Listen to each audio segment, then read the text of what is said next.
Hello, everyone, and welcome back to The Rundown. I will be your host today, Craig DeLuz, coming at you from the West Coast, the left coast, behind the Iron Curtain, otherwise known as the Sierras. And today, well, today is Throat Punch Thursday. Hey, it is. Who's ready? It's Throw Punch Thursday, bitch.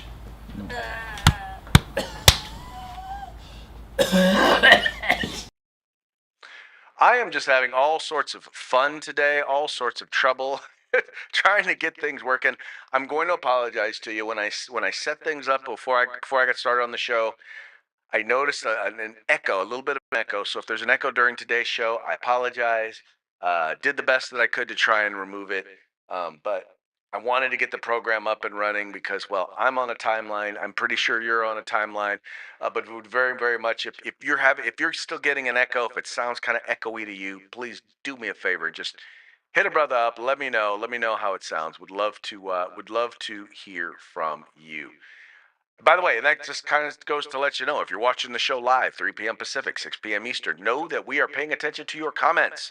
I get your comments right over here. I'll be checking them out. If you like what you're hearing, if you don't like what you're hearing, let me know. I would love to hear from you about that. Anyway, just know this: you don't have to agree with us, but you don't have to agree with me. That's all I care about is that you're interesting. Seriously, all I care about is just be interesting. And if I disagree, I'll let you know that I disagree, and I will. I do, although, however, reserve the right to mock you because that's just kind of how we do it here. Anyway. Oh wow, is that a mockingbird? Man, in the mockingbird? Another mockingbird?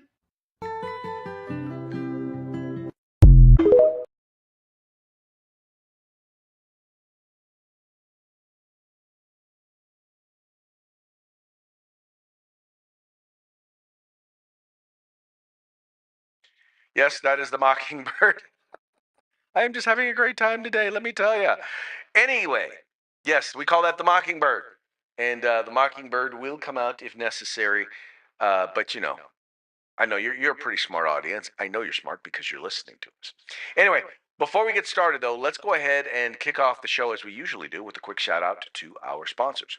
We're going to start with the folks over at Hitman Industries, rifle and pistol caliber barrels available for you to purchase at any length. If you've purchased an AR recently, there's a good chance that you've already owned one of their barrels. So why not buy another one? Hmm. Anyway, you'll find that by them, by the way, at hitmanindustries.net. Then we've got the California Republican Assembly, working to help elect conservatives at all level of government, from school board all the way up to President of the United States. Ronald Reagan once referred to them as the conscience of the Republican Party. You can check them out today at cragop.org. That's cragop.org. And then we've got the best in concealed carry tactical holsters available on the market at hogholsters.com. Just make sure when you go there, you go to hogholsters.com, HAWG holsters.com. It's helping Americans wear guns. Use the discount code The Rundown, all caps, no spaces, one word, just like it is right up there, and you're going to get a hog holster on discount on us. And then finally, if you're looking for some quality tactical gear, indoor, outdoor, cold weather, hot weather, wet weather, you need to go to uscombatgear.com. They specialize in group sales, so if you have a group, if you have a club, if you have a department or an agency, get on over to get on over to uscombatgear.com where you can find all things tactical except the gun. All right, we're going to get into this first story here, and this is a big one. It's a big one primarily for this reason. As we all know, one of the things that Donald Trump has been accused of is being a racist. That's right. Clearly, he is racist because, he wants to send the police in to fight crime in communities in a city, in this case, Washington, D.C., which happens to be largely African American or largely black. And so obviously, he must be doing it because he wants to lock black folks up, right?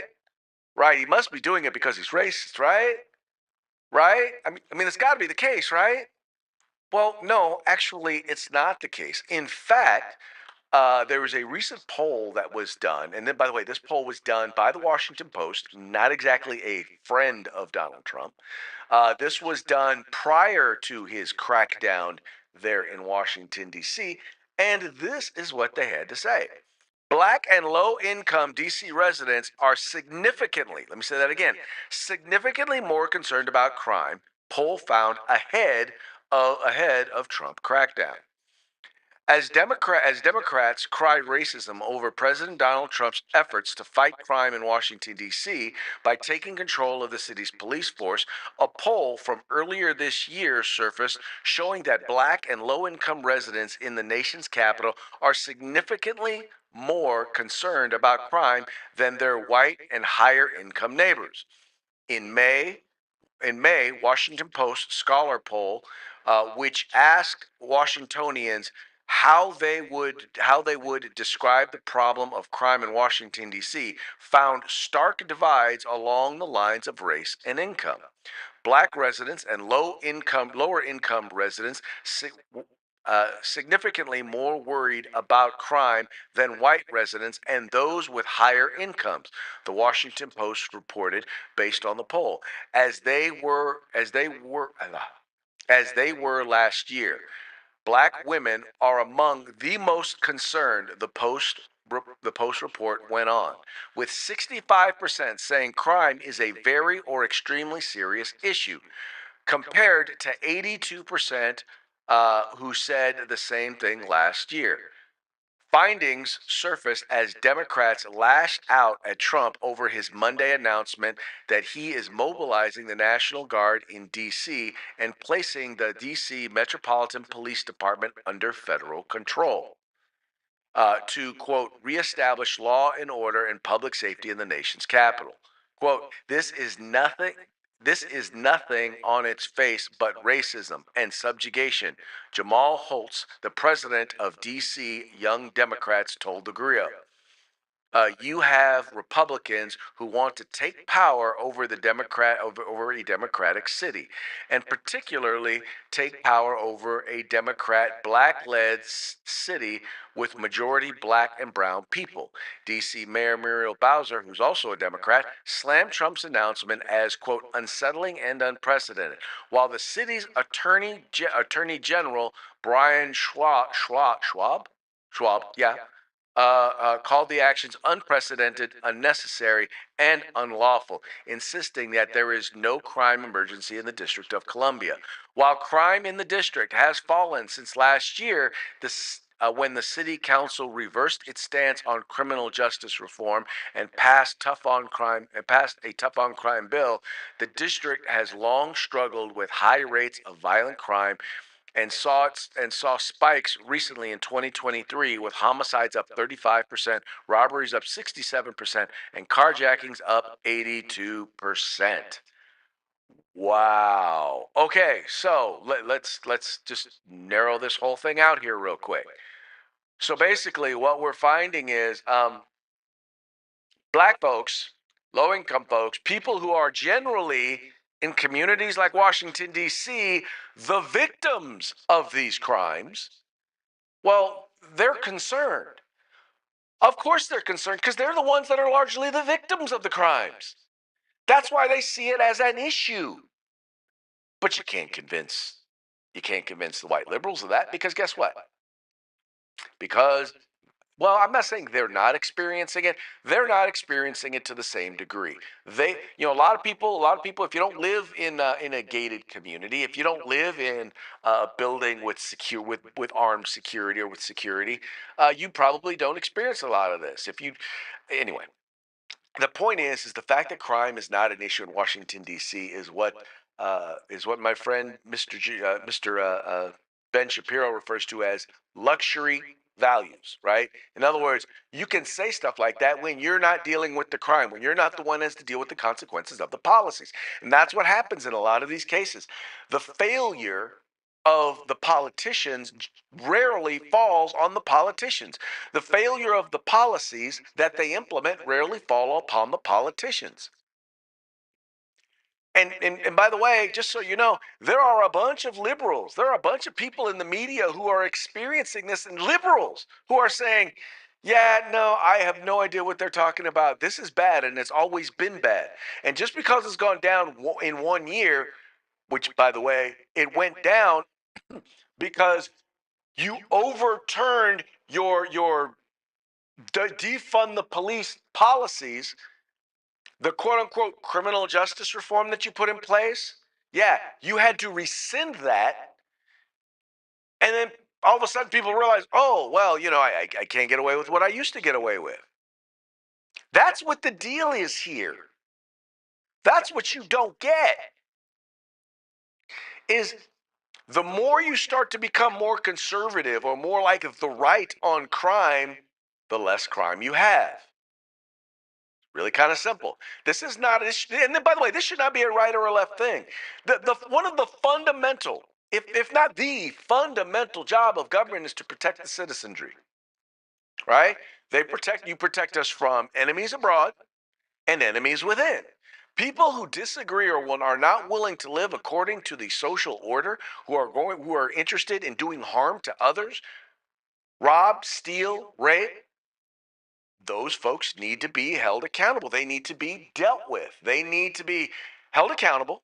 They need to know that there are consequences, and if they don't seem to be bothered by the consequences, then they need to be removed from society or removed from the group from the group so that they can't do that stuff anymore. It ain't rocket science, folks. It really isn't. There's a reason why, in the most case, uh, you know, people generally tend to trust Republicans when it comes to crime because they're willing to deal with that. Now, I'm not saying that there are no Democrats that are willing to be tough on crime. I'm happy to say I have a Democrat sheriff here in Sacramento County who is being tough on crime, who is coming down on criminals. I will give the man his due, Sheriff Jim Cooper. I will give the man his due. But that's what you need to be if you're going to be a sheriff. That's what you need to be if you're going to be a district attorney. You need to be someone who's about enforcing the law. And, once again, and I'll go back to it and I'll say it one more time. The reason why these DC residents, the black residents, the poor residents, the reason why is because the reason why they're concerned about crime is because they generally tend to be the victims of it. Right? They're more than likely the victims because it's happening in their communities. You ask the question, why are low income communities, why are black communities, why do they tend to be quote unquote over policed? They're not over policed. The police are sent to where crime is happening. I want you to listen, I want you to hear that one more time. Police go where crimes are happening. If there were no crimes in those communities, police wouldn't be there. The people who live there want the police there because they don't want the crime. I don't know why that's so hard for the left to figure out, but it appears to be. Anyway, so evidently, black and poor people are. I'm really curious if you can get people away from their friends. How many of them are going to say, "Oh, heck yeah, they need to be doing this"? I wonder how many people in New York or how many people in Chicago or how many people in Stockton, California would like to would say, yeah, I wish we could have some sort of a crackdown like that in my community so that we can get control of our streets again. I'm just wondering because I'm willing to bet you, once again, in particular, if it's going to be something that is going to be temporary. But with that, you got to hire the people. Now you have people up there talking about, oh well, they took money from Washington. No, nobody took money from Washington D.C. No, they lost law enforcement officers because they decided they were going to make enforcing the law a crime. If you do your job in enforcing the law, chances are you could not only lose your job, you could lose your pension and lose your freedom just for protecting the public. So yeah, no, a lot of people are not down. They are not down. They're not down at all with some of that stuff, and it's kind of obvious. It's kind of obvious that people are pissed off about it, and they're like, "Look, no, you're not going to get away with that. Not with us. Not with us." And anyway, I'm looking forward to hearing more about one how this works out. I'm sincerely interested in seeing more about how this works out because I think when it does work out, and that's something that we got to note when it does work out because I believe it is going to work out. Um, the media is not going to talk at all about it. Kind of like the border. Have you noticed you don't hear anything about the border in the mainstream media? despite the fact that for the third month in a row, not a single person, not a single illegal immigrant was released into the country. You notice that the thing that they said could not be done without billions of dollars being without $1 billion amnesty bill being passed by Congress. They said there's no way to shut down the border, and yet he did it, and he did it in like 60 days. But they're not saying anything about it. When crime is under control in Washington, D.C., are they going to clam up again? Are we not going to hear anything about crime anymore in Washington, D.C.? I'll bet you. I'm taking bets right now. I'm willing to bet you that's exactly what's going to wind up happening. All right, moving right along. Google is flagging GOP fundraising emails as quote unquote dangerous. That's right. Now we always know. First of all, this by the way, this is nothing new. We knew that this was happening. Data had already been coming out. Had already been coming out about this, but now we have evidence that it is happening. Report: Google caught flagging GOP fundraising emails as dangerous spam. Conservative strategy firm Targeted Victory claims it has caught Google flagging Republican fundraising emails as dangerous spam while leaving similar Democratic solicitations unaffected. The New York Post reports that the recent memo from consulting firm Targeted Victory has revealed that Google's Gmail service has been flagging Republican fundraising emails as spam, often sending them directly to a user's spam folder. The memo obtained exclusively by the Post suggests that this issue has been going on throughout the summer months of June and July. By the way, this is nothing new. This was going on before. That's just where they have evidence. Targeted Victory, whose clients include prominent Republican figures such as Representative Steve Scalise and Senator Marsha Blackburn, as well as National Republican Senatorial Committee, conducted tests to investigate the issue. The test involves sending identical emails through Gmail, with the only difference being the inclusion of either WinRed donation link, a Republican fundraising platform, or ActBlue link, a Democrat fundraising platform. The results showed that emails containing WinRed links were consistently flagged as suspicious or dangerous, while those with ActBlue links delivered without issue. Targeted Victory posted a YouTube demonstrating Google's bias in action. Let me see if I can pull this video up here real quick. So this shows what they're doing here. Let me see if I can. There you go, max it out.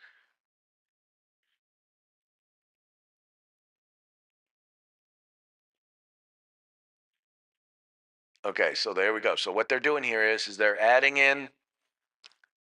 So doing their this is what's called an A/B test. So what they're doing is they're trying to they're going to do an A/B test. So they're going to send it out to two different ones, two different emails, and then they're going to see which one happens. Bam, this message seems dangerous, right? Report spam, which means a lot of times it's going to go right to your spam email box.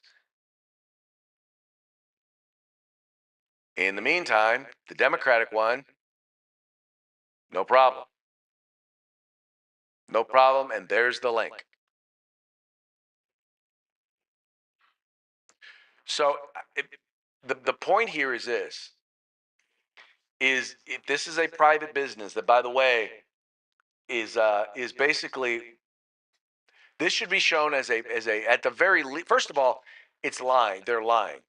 So the first thing that's going to happen is that they're impeding on business. In other words, you are conducting business in a safe and fair way and doing exactly what it is that they tell you to do. You are abiding by all of the rules of the road, and yet they are hampering your business. And in many cases, you're paying for these emails, right? This is money coming out of your pocket. And I can tell you, these email services are not free, right? When you're sending out these emails, and to have a significant amount of them, and a lot of people work through Gmail.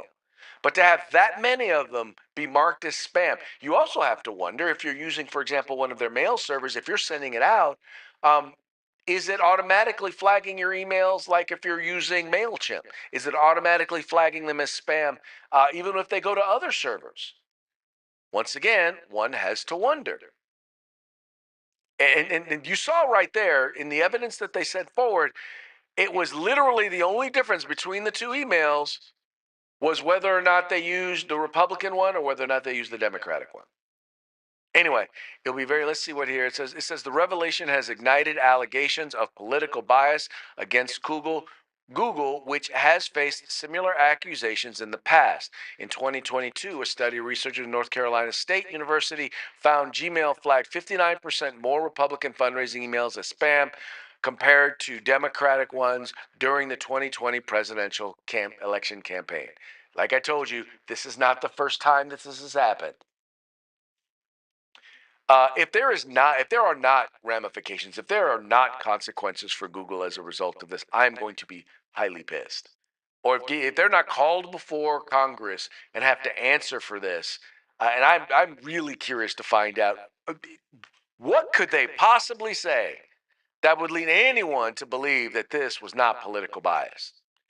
I don't know what they could possibly say. What they think they could say, there's nothing that I can think of offhand that would qualify. Anyway, that brings us along to our next thingy over here. Here we go. NFL call for armed security triggers anti-gun host. Now we know that there are lefties. There are lefties in the NFL, at ESPN. There are leftists in all sports because I mean there are leftists just about everywhere. I mean, let's be honest. I mean, but what's funny though is that this particular case, I wanted to call this dude out because once again, his attitude and his thing are as ignorant as most of those who are a part of the gun grabbing left. This over at Truth About Guns, NBC's Mike Florio triggered over NFL's new armed security recommendations. In the wake of the July 28th shooting at NFL headquarters, in Midtown Manhattan, the league has issued a memo to all 32 team owners recommending that they upgrade security measures at team facilities, including the presence of armed officers when players and staff are present. While the recommendation echoes a cogent and effective protocol to deter shooters or stop them in progress, you can always count on liberal lunatics to find excuses for a temper tantrum or an anti-Second Amendment rant. Without further ado, today's woke degenerate is NBC's Mike Florio. The New York Times owned Athletic First obtained the memo, and it couldn't come out at a better time as NFL teams get back to work, with many opening their practice sessions to fans. Regardless of any perceived sense of urgency, however, teams have been advised that the recommended measures not go into effect until after a league meeting scheduled toward the end of the month. I'm not sure of the details that separate these measures from the armed security that has already been in place at team facilities for a long time, but it was enough to get Florio's panties in a bunch as he responded from his bully pulpit. Quote, none of the proposed NFL measures suggested by the league would have kept a man with an AR-15 style rifle from wreaking havoc at any team or league facility. The building where the attack happened had armed officers, but they were outgunned. That's the problem. Civilians have access to stronger and better guns than the police officers carry. We don't. We know it's a political issue, even if it shouldn't be. The right to bear arms shouldn't include the right to bear overwhelming weaponry, Florio wrote. First of all, Pumpkin, this is his response, well trained and equipped armed security will do exactly that. Let me draw your attention to the 2022 Greenwood Park Mall shooting, in which a 22-year-old civilian with a Glock 19 handgun shot and killed an active shooter who had a pair of AR-15s and a Glock 33 from 40 yards away. Are you saying that a trained team of armed security professionals isn't up to the task? Second, no type of firearm available to civilians is prohibited from use by law enforcement. Quite the contrary. In fact, as modern select fire weapons are readily available to agencies are not permitted for ownership by the people. A shameful stain on the American government that demands our reverence and respect for the rules, but violates the plain text of the Constitution brazenly and with malice. Additionally, short-barreled firearms and silencers are available to law enforcement agencies without a tax stamp or arbitrary waiting periods imposed on civilians. Lastly, the right to bear arms means exactly that, Cupcake. The Second Amendment may facilitate sports shooting, hunting, and personal defense, but that is not why the founders wrote it. I'll let the Heritage Foundation explain that to you. And I think he hit the nail on the head right there. And this is why, Mr. Florio, you should probably stick to talking about football because you know nothing about politics, you know nothing about policy, you know nothing about firearms, you know nothing about firearms law. And by opening your mouth about something of which you know nothing, you demonstrate your ignorance. And I just want to commend the folks over at Bearing Arms. I'm not going to try. Darwin is his first name. I'm not as. I'm going to try. Necession. I probably just, dude, I probably just butchered your name, but I want to thank you. I thought that was a very excellent point that you've made there. But this guy's operating out of ignorance. And just like I wouldn't expect to get a call about, something going on in the NFL and have that. And, I honestly don't, or at least, let's put it this way, I would not expect my comments about something going on in the NFL to be taken seriously. I sincerely hope he doesn't expect him saying something about the Second Amendment or about firearms should be taken seriously because, well, I don't take him seriously. And I don't think anybody, once again, with half a brain would or should take him seriously. But evidently, there are those who will. All right, moving right along. Let's get an update on the Texas-California redistricting. It appears that the folks in Texas, the legislators, are going to be returning. They're going to return. It's probably likely going to be after the regular session, but they seem to fail to understand that they're in the midst right now of a special session, which means the special session's not going to close. And they're going to be real interested to see what's going to wind up happening to them, what sort of penalties they're going to have, because right now they have regular session stuff that they have not been able to finish, that they haven't been able to get done. And I don't know how they're going to get it done if they never come back. Anyway, that having said, they've decided that they are going to be returning. In fact, here I'll read a little bit from this piece here. This is from the Texas Tribune. It says here Texas House Democrats who left the state in protest of proposed congressional redistricting said Thursday they will return to the state after the legislature adjourns Friday and California state lawmakers introduce a retaliatory redistricting map in their state assembly. In a statement, members of the minority party said their lawyers had advised them to return to build a strong public legislative record for the upcoming legal battle against the proposed reconfiguration of Texas's congressional districts. The new map stalled since dozens of Democrats left the state August 3rd, is designed to net the GOP 5 additional seats in the Texas House. President Donald Trump pressured press state leaders to take up the effort mid-decade, a rarity but not illegal, as the GOP tries to hold on to a majority in Congress. And that's what's funny is you don't hear them say that there's nothing illegal about what they're doing.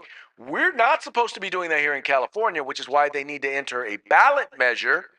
That's right. They need to enter a ballot measure in order to do it. But I digress. In the meantime, California Governor Gavin Newsom on Thursday called for a special session for a ballot measure to ask voters to approve a new congressional map to counter Texas's effort. Earlier this week, Politico reported that California Democratic leaders said they had sufficient votes to pass the amendment. Trump's election rigging comes to an end now, Newsom said in a social media post. California won't stand by and watch Trump burn it down.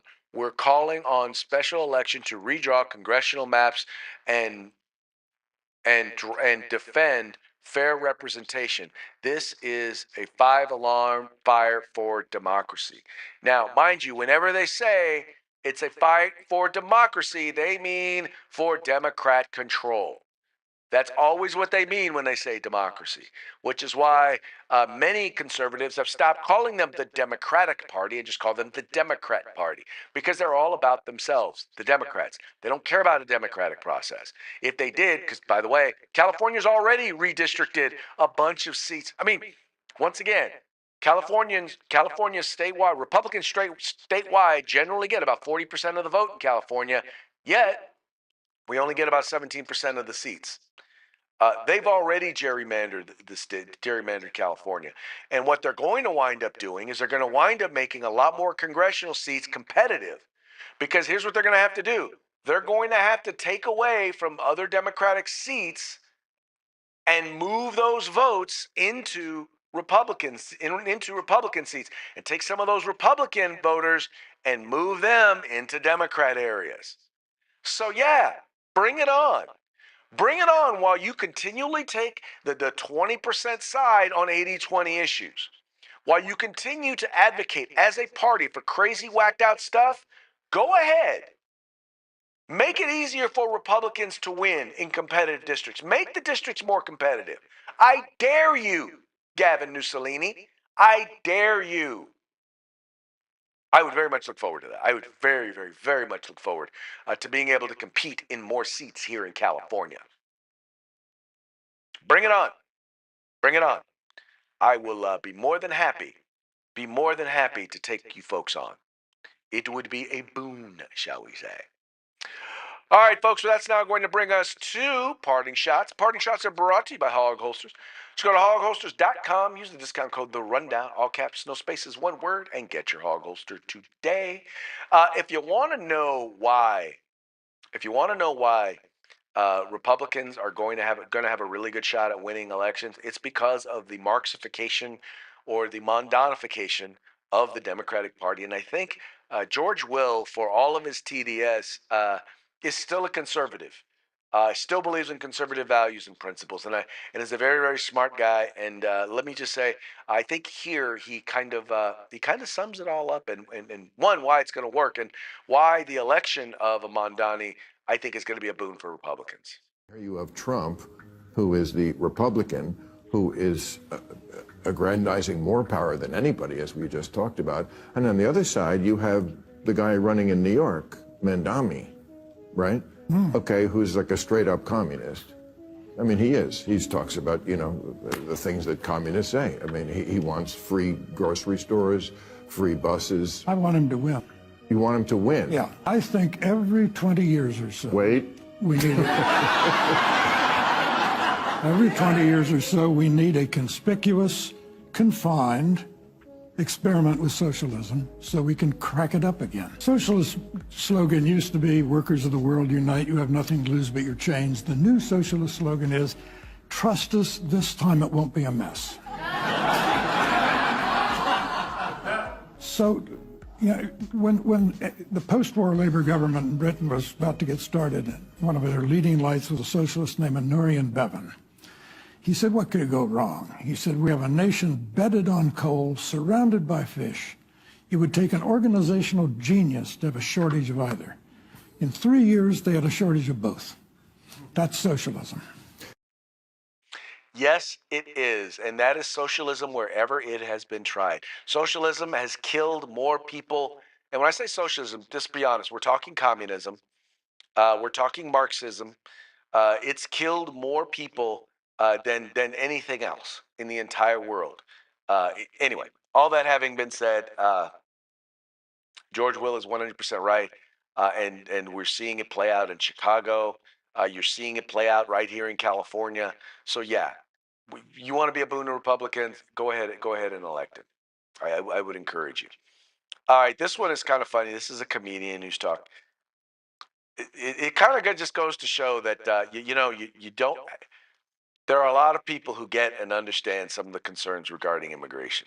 Doing comedy is a really hard thing to do. That's why sometimes comedians see a newer comedian who's doing well, they get jealous. Some of the comedians are nice and they help. There's a famous story happened in New York. Eddie Murphy saw Chris Rock, 15 years old, perform for the first time. He said this kid is going to be amazing. He called an agent the next day. Chris Rock was picked up by CAA, and the rest is history. Something similar happened to me this summer. I saw a 20-year-old tourist from Mexico decided to stand up for fun. He was better than anybody that I've ever seen in my life. I told myself this kid is going to steal the show. I called an agent. The next day he was picked up by ICE. He was trying to take my job. Yeah, that's funny. I don't care who you are. That's a funny one right there. And then finally, this one's an oldie but a goodie. You've probably heard it before, but I just thought I would share it with you. Nobody could tell a joke back in the day as well as Ronald Reagan. And well, this one, I gotta say, the Democratic Party platform has not changed much. I remember the story of a fellow who was running for office as a Republican, and he was in a rural area and it wasn't known to be Republican, and he stopped by a farm to do some campaigning. And when the farmer heard he was a Republican, his jaw dropped and he said, "Wait right here till I go get Ma. She's never seen a Republican before."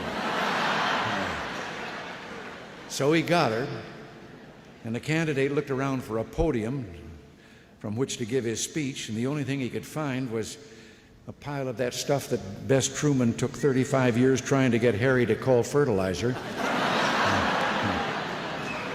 So he got up on the mound, and when they came back, he gave his speech. And at the end of it, the farmer said, "That's the first time I ever heard a Republican speech." And the candidate said, "That's the first time I've ever given a Republican speech from a Democratic platform." Yeah, I don't know who wrote that for him, but that was hilarious. And yes, the Democratic Party platform has not changed much at all over time. All right, folks, that's going to bring us to the end of the program. But before we go, we're going to give one more quick shout out to our sponsors. We've got Hitman Industries, rifle and pistol caliber barrels available for you to purchase at hitmanindustries.net. We got the California Republican Assembly, the conscience of the Republican Party, thus saith Ronald Reagan. Check them out at cragop.org. And then we've got the best in concealed carry tactical holsters available on the market. You can find them at hogholsters.com. That's HAWG holsters.com, helping Americans wear guns. And then you've got the place where you can go where you can find all things tactical except the gun. That would be uscombatgear.com. All right, folks, that's going to be it for today. We will be back tomorrow on Free for All Friday. Till then, y'all have fun, stay safe, and we will see you mañana.